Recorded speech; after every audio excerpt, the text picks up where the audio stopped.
ஒரு குட்டி விளாக் பார்க்கலாமா? ஸோ நைட்டுக்கு வந்துட்டு பீஃபில் வந்துட்டு பாயா தான் செஞ்சுருந்தேன். ரொம்ப நாளாச்சு பாயா ட்ரை பண்ணி. ஹஸ்பண்ட் வந்துட்டு பீஃபில் வந்துட்டு ஆட்டுக்கால் பாயா மாதிரியே ட்ரை பண்ணி கொடு அப்படின்னு சொல்லியிருந்தாங்க. சரி ஓகே அப்படின்னு சொல்லிட்டு அதை தான் ரெடி பண்ணிகிட்ருந்தேன். என்னங்க மாட்டுக்காலில் வந்துட்டு சூப்பு தானே சாப்பிடுவாங்க. நான் மார்னிங் வேணால் உங்களுக்கு வச்சு கொடுக்கட்டுமா அப்படின்னு கேட்டேன். இல்லை இல்லை எனக்கு பாயா தான் வேணும் அப்படின்னு சொல்லிட்டாங்க.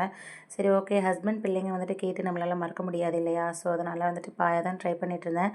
அதுலேயும் என் ஹஸ்பண்ட் வந்துட்டு ஏதோ ஆசைப்பட்டு கேட்டாலே எனக்கு முடியலைன்னா கூட நான் கண்டிப்பாக அவங்களுக்கு ட்ரை பண்ணி கொடுத்துருவேன். ஸோ அவங்களுக்குன்னு இல்லை பிள்ளைங்களுக்கு கூடவே.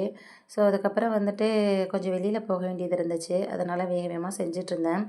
ரொம்ப நேரம் யோசிச்சுட்டு ஒரு 8 மணிக்கு போல் தான் நான் செஞ்சிட்ருந்தேன்.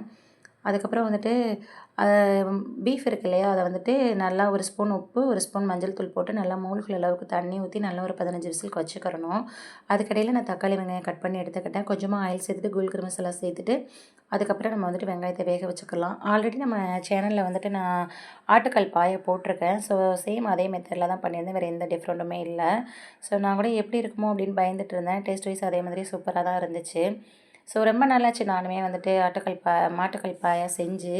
ஸோ வந்துட்டு அவங்க பீஃப் இல்லை ஆட்டுக்கால் 2ல் ஏதாவது ஒன்று வாங்கிட்டு வந்து தந்துடுவாங்க. நாங்கள் வீக்லி ஒன்ஸ் வந்துட்டு சூப் இல்லை பாயா வச்சு சாப்பிட்ருவோம். ஸோ ஜாயிண்ட் பெயின்ஸ்க்கு எல்லாமே வந்துட்டு இந்த மாட்டு வால் இல்லை கால் இதெல்லாம் வந்து சூப் வச்சு குடிச்சோம்னா ரொம்பவே நல்லது. ஸோ நாங்கள் வீக்லி ஒன்ஸ் சாப்பிட்ருவோம். இந்த குளிர் டைம் வந்ததுலேருந்து ரொம்ப நாளாச்சு பண்ணவே இல்லை. ஸோ அவங்க வந்துட்டு பீஃப் வாங்க போனதுனால வாங்கிட்டு வந்துட்டாங்க. எப்போ போனாலுமே பீஃப் வாங்க போனாலுமே மாட்டு வால் இல்லை கால் 2ல் ஏதாவது ஒன்று வாங்கிட்டு வந்துடுவாங்க.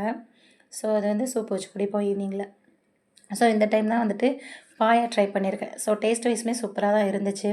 அதுக்கப்புறம் வெங்காயம் நல்லா வெந்ததுக்கப்புறம் தக்காளி, வெங்காயம், இஞ்சி பூண்டு பேஸ்ட்டு, புதினா, கொத்தமல்லி எல்லாம் வெந்ததுக்கப்புறம் மசாலா சேர்த்துக்கணும். அதுக்கு இடையில வந்துட்டு பீஃப் மசாலா மாதிரியே வச்சுருந்தேன். அதையுமே ஹீட் பண்ணிக்கிட்டேன். ஸோ அதுக்கப்புறம் நல்லா வந்துட்டு தக்காளி, வெங்காயம் வெந்து வந்ததுக்கப்புறம் மசாலா சேர்த்துட்டு பச்சை வாசனை போனதுக்கப்புறம் நம்ம வேக வச்சு வச்சுருந்தோம் இல்லையா பீஃபு, அதை சேர்த்துக்கிறணும். ஸோ அதை சேர்த்து ஒரு 10 நிமிஷத்துக்கு மூடி வச்சுக்கலாம். மிக்ஸ் பண்ணி விட்டுக்கிட்டு அதோட ஃப்ளேவர் எல்லாம் இறங்கணும். ஸோ அதுக்கப்புறம் வந்துட்டு நம்ம வந்துட்டு அந்த வேக வச்ச தண்ணியை சேர்த்து கொதிக்க வச்சுக்கலாம். ஸோ அதுக்கிடையில் வந்துட்டு இதுக்கு ஒரு தேங்காய் பால் நம்ம ரெடி பண்ணணும். தேங்காய், முந்திரி, சோம்பு, பட்டை எல்லாம் சேர்த்து நல்லா ஃபைன் பேஸ்ட்டாக அரைச்சிக்கிறணும்.